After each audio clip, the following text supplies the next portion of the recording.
భారీ వర్షాలతో మనుగూరు పట్టణం జలమయమైంది. ఎడతెరిపి లేకుండా వర్షం కురుస్తుండటంతో పలు కాలనీలు జల దిగ్బంధంలో చిక్కుకున్నాయి. Kundarai Nagar, Adarshan Nagar, Kalimata area, pilot colony, Vinayak Nagar, Ashok నగర్తో పాటు లోతట్టు ప్రాంతాల్లో వరద నీరు చేరింది. ఇళ్లలోకి వరద నీరు చేరడంతో స్థానికులు తీవ్ర ఇబ్బందులు పడుతున్నారు. భారీ వర్షానికి మనుగూరు ప్రధాన రహదారిపై ట్రాఫిక్ తీవ్ర అంతరాయం కలిగింది. వర్షాలతో ఇబ్బందులు పడుతున్నామని, ఆదుకోవాలని ప్రజలు వేడుకుంటున్నారు.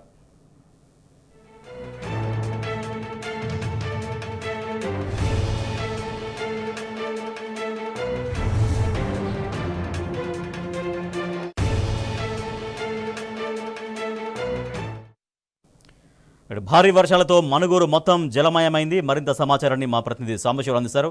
సాంబశివరావు, మనం విజువల్స్ చూస్తున్నాం. మొత్తం మనుగూరు పట్టణం మొత్తం నీళ్లలో కనిపిస్తోంది.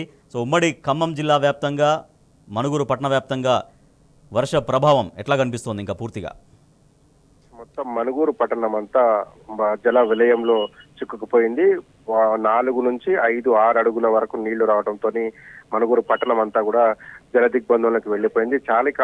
చాలా కాలనీలలో ఇళ్లలోకి వరద నీరు చేరడంతో ఎలక్ట్రానిక్ వస్తువులు, గృహోపకరణాలు మొత్తం తడిసిపోయినటువంటి పరిస్థితి కనిపిస్తుంది. ప్రాణాలు అరచేతిలో పెట్టుకుని జనం ఇళ్లపైకి చేరుకున్నారు. చాలా ప్రాంతాలలో ఈ పరిస్థితి కనపడుతుంది. గత రాత్రి సంభవించినటువంటి వర్షం దాటికి మనుగూరు మున్సిపాలిటీ మొత్తం జలప్రలయం కనిపిస్తుంది. సుందరయ్య నగర్, వినాయక నగర్, బాలాజీ నగర్, తుంకుడు చెట్ల గుంపు, గాంధీనగర్ కాలనీ, కాళీమాత ఏరియా, ఆదర్శ్ నగర్, చాపల్ మార్కెట్ ఏరియా మొత్తం కూడా నీళ్లలో మునిగిపోయిన కనిపిస్తుంది. అంతర్గత రహదారులన్నీ జలమయం అయిపోయినటువంటి పరిస్థితి కనిపిస్తుంది. జనం కరెంటు లేక రాత్రంతా జాగారం చేశారు. 30 ఏళ్ళు 40 ఏళ్ల చరిత్రలో ఇంత పెద్ద ఎత్తున ఎప్పుడు ఈ వరద చూడలేదని మనుగూరు వాసులు చెప్తున్నారు.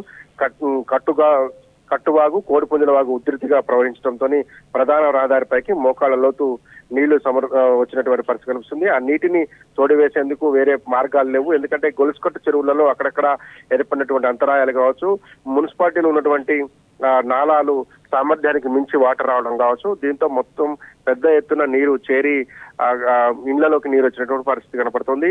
మనుగూరు ప్రాంతంలో ఇప్పటికీ మనకున్న సమాచారం ప్రకారం ఒక వృద్ధుడు వరద నీటిలో కొట్టుకుపోయి ప్రాణాలు కోల్పోయాడు. ఆ మృతదేహాన్ని కూడా అధికారులు స్వాధీనం చేసుకున్నారు. మరొక వృద్ధురాలు వరద నీటిలో గల్లంతైంది. ఆమె ఏమైంది, ఎక్కడున్నది అనేటువంటి విషయాన్ని ఇంతవరకు జాడలేదు. ఆ వృద్ధురాలి కోసం గత రాత్రి నుంచి గాలింపు చర్యలు కొనసాగుతున్నాయి. దాంతో పాటు ఆ వృద్ధురాలకు సంబంధించినటువంటి 200 మేకలు మృత్యువాత పడ్డాయి. 8 ఆవులు, గేదెలు కూడా మృత్యువాత పడినటువంటి పరిస్థితి కనబడుతుంది. చాలా చోట్ల పంట పొలాలు నీట మునిగిపోయినటువంటి పరిస్థితి. మనుగూరు ప్రధాన రహదారి మొత్తం కూడా వరద నీటిలో జల దిగ్బంధంలో చిక్కుకుంది. దాంతో అశోపురం, మనుగూరు టువర్డ్స్ ఖమ్మం, అట్లాగే భద్రాచలం వెళ్లేటువంటి రహదారులన్నీ కూడా పూర్తి స్థాయిలో మునకేసినటువంటి పరిస్థితి కనిపిస్తుంది. ఒక గర్భిణి అట్లాగే వృద్ధులు కూడా వరద నీటిలో చిక్కుకుపోయినాయి. అశోక్ నగర్ ప్రాంతంలో వారు చిక్కుపోవడంతో రెస్క్యూ బృందాలు బోటులో వెళ్లి వారిని రక్షించాయి. వర్ధమాంబ ప్రాంతాలకు సంబంధించినటువంటి చాలా ప్రాంతాలు, ఈ వరద ప్రభావిత ప్రాంతాల్లో కలెక్టర్ జితేష్ పాటిల్ పర్యటిస్తున్నారు. భద్రాచలంలో కూడా ఆయన పర్యటించారు. మనుగూరు ప్రాంతంలో కూడా కలెక్టర్ పర్యటించి వరద నీటికి సంబంధించినటువంటి సహాయ చర్యలు ఎలా కొనసాగుతున్నాయన్న అంశాన్ని పరిశీలించారు. ముఖ్యంగా అశ్వాపురం నుంచి వచ్చేటువంటి ప్రధాన రహదారి పైన నీళ్లు రావడంతో అటు భద్రాచలం, అశ్వరావుపేట అశ్వాపురం మార్గం పూర్తిగా బ్లాక్ అయిపోయింది. అట్లాగే అశ్వాపురం నుంచి టువర్డ్స్ పాల్వంచ వైపు వచ్చి ఖమ్మం వైపు వచ్చేటువంటి రహదారి ప్రాంతంలో కూడా 2 చోట్ల నీరు రావడంతో అటువైపు కూడా రోడ్డు అంతా బ్లాక్ అయిపోయింది.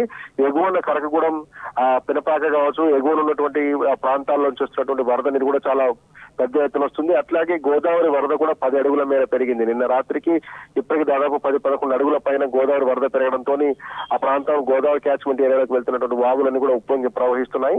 ముఖ్యంగా మనుగూరు మొత్తం జల దిగ్బంధంలో చిక్కుంది. ఒక మనుగూరు ప్రాంతమే కాదు, భద్రాద్రి కొత్తగూడెం జిల్లాలో ఉన్నటువంటి ఏజెన్సీ ఏదైతే గుండాల ఆళ్లపల్లి ఏజెన్సీ కావచ్చు, ఇల్లందు ఏజెన్సీ కావచ్చు, అట్లాగే కొత్తగూడెం, ములకలపల్లి, దమ్మపేట ఏజెన్సీ కూడా వాగులు వంకలన్నీ పొంగి పొర్లుతున్నాయి. భద్రాచలం ఎగువ నుంచి వస్తున్నటువంటి ప్రాంతాలలో కొన్ని చోట్ల ఛత్తీస్గఢ్ భద్రాచలంకి ఏదైతే ప్రధాన రహదారి ఉందో, ఛత్తీస్గఢ్ దాటిన తర్వాత 2 చోట్ల నీళ్లు వచ్చినట్టు చెప్తున్నారు. ఇక ఆంధ్రప్రదేశ్ భద్రాచలం రహదారి కూడా 1-2 చోట్ల బ్లాక్ అయినట్టుగా చెప్తా ఉన్నారు. మొత్తంగా భద్రాచలం, అట్లాగే మనుగూరు, పినపాక, కరకగూడెం, ఆళ్లపల్లి, గుండాల, ఇల్లందు సబ్ డివిజన్ పరిధిలో ఉన్నటువంటి చాలా చోట్ల కూడా రోడ్లు బ్లాక్ అయ్యి గ్రామాలకు 10, 30, 20 సంఖ్యల గ్రామాలలో రాకపోకలు నిలిచిపోయినటువంటి పరిస్థితి. Rajesh, right, thank you Sambasivarao.